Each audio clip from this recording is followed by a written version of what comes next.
ये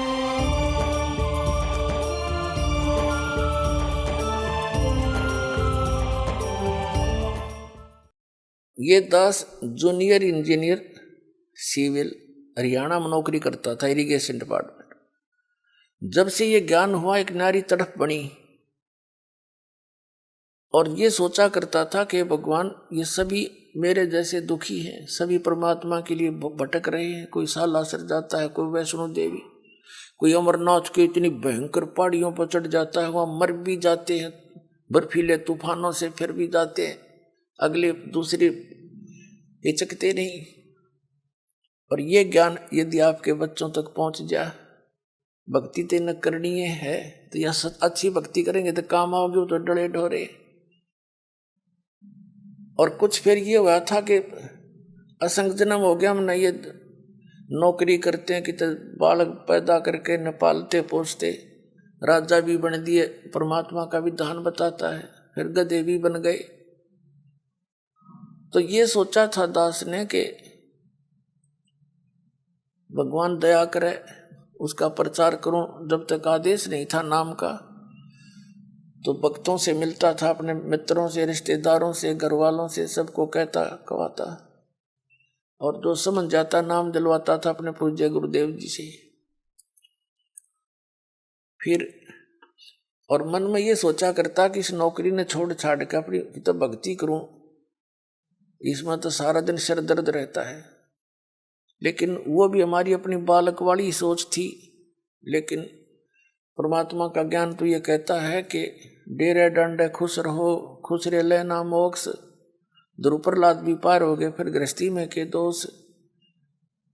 तो फिर दिल सा डटे था।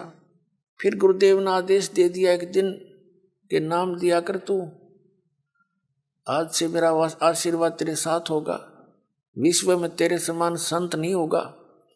मैं उनके मुंह की तरफ देख रहा था।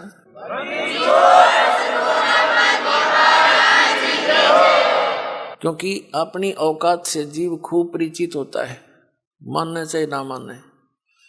मुझे अपनी सतीथि का पता था कि जितना वजन इन्होंने दास पर रख दिया इस योग्य नहीं है।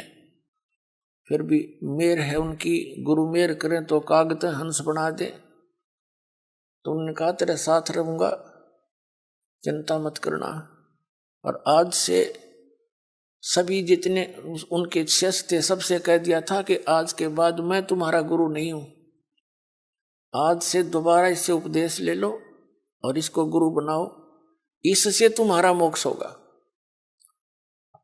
अब यह बात भी नहीं हमारे गले उतरे थी कि उन तो मौज है उनकी।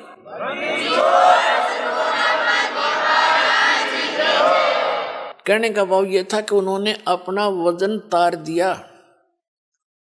क्यों? उन परमात्मा के हंस थे वो खास, और सुनियोजित तरीके से इस बिचली पीढ़ी तक ये मूल धन लाना था हमने। और वो उनको उनके से द्वारा पार नहीं होने थे, ये पार इस दास के द्वारा होने थे। इसलिए उन्होंने अपना पल्ला झाड़ दिया और अपना वजन कति खत्म कर दिया। मैं तुम्हारा गुरु नहीं हूं, अब ये है वो गुरु जिसकी तुम्हें आवश्यकता है। छुड़ानी के अंदर उन्होंने स्पेशल ब्लॉक सबको सामने कह दिया था। तो बुद्धिमान व्यक्ति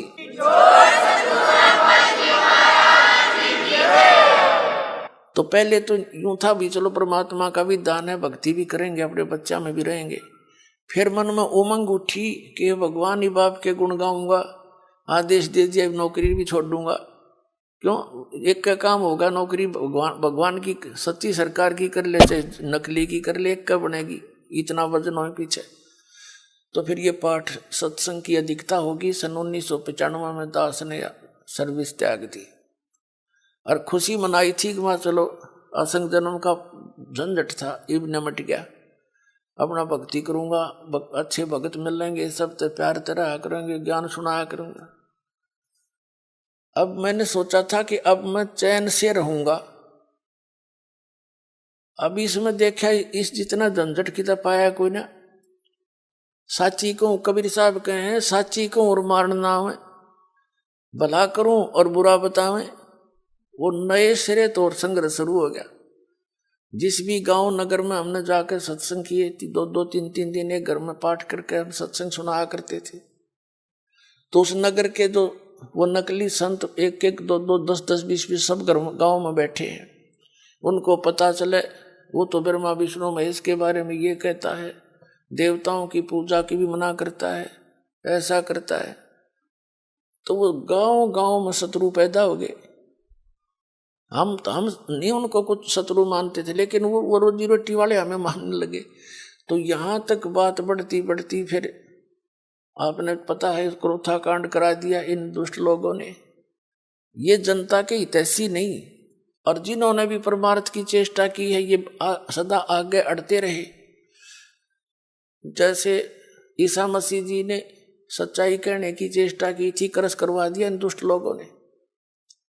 कबीर परमेश्वर जी ने सच्चाई की ढोल के डंके पे इन्होंने वो दुख दिए, इन नकली गुरुओं ने। कलेजा मुंह को आता, पर भगवान की जब लीला पढ़ता है ये दास पढ़ी नहीं जाती है। आपके लिए भटक रहे हो, और इस दास के लिए क्या हुआ आपको पता नहीं। दास तो खूब गहराई से निकला, या मेरे साथ जो भक्त रहे हैं उनको पता है कितने संघर्ष से ये ज्ञान ऊपर को आया है, लेकिन सारा कबीर साहब का ही रहा है। तो दास ने ये सोचा था कि इसमें चैन से रहूंगा, इस जितना दुख तक इतना भी ना पाया, लेकिन अब ये दुख एक बार दास ने हो लिया। कुछ भगत हमारे साथ थे, उन्हें जेल तक जाना पड़ गया इस परमार्थ के लिए। इसी जेल तक 100 मिलो हमने, जो भगवान के बच्चे उभर जाए, जनता का कल्याण हो जाए।